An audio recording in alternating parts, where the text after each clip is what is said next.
But one you said you liked a bit was this, the GSX-S1000GX. Yes, I think what I mean by that is like it's surprising. I was saying this to you, right?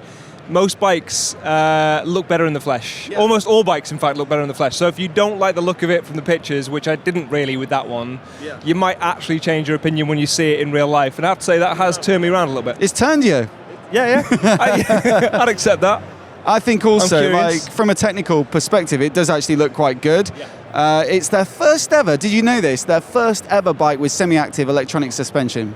Did I tell you that? I think you did tell me that, yeah, but I had forgotten it. So that's brand new information to me. That is big for Suzuki. They've been a little bit behind the curve on that one, so it's good. And it looks like fully comprehensive in terms of all the features, anti-dive and all that. Quite a cool looking bike, like you say. Yeah, nice colours too. Great engine. Have you ridden one of the inline fours, the 1000s from Suzuki? Older ones, yeah. I forget. I did the Katana for sure, yeah. So look, this is based on the K5, I believe, which goes way back. So it's not going to be really any different, but smooth, sounds good, actually quite torquey as well, but also really quick, and I think plenty enough power for touring and that sort of riding.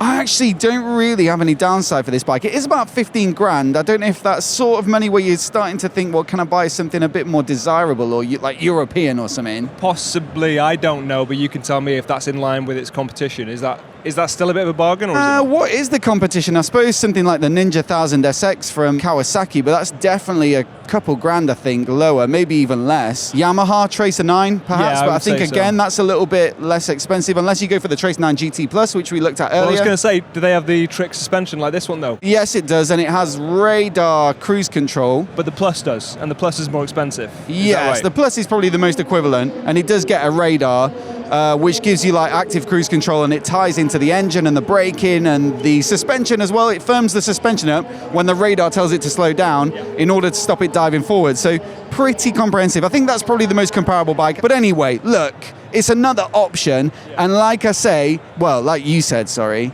it actually does look a lot better in the flesh, especially in this sort of like forest green. Not a colour that I'd expect necessarily from Suzuki, but it really looks quite good. And so if you're looking for this kind of bike, it's just like, I wouldn't gloss over this. Get down to a deal and have a look. No, really, yeah, check it out. I would compare it.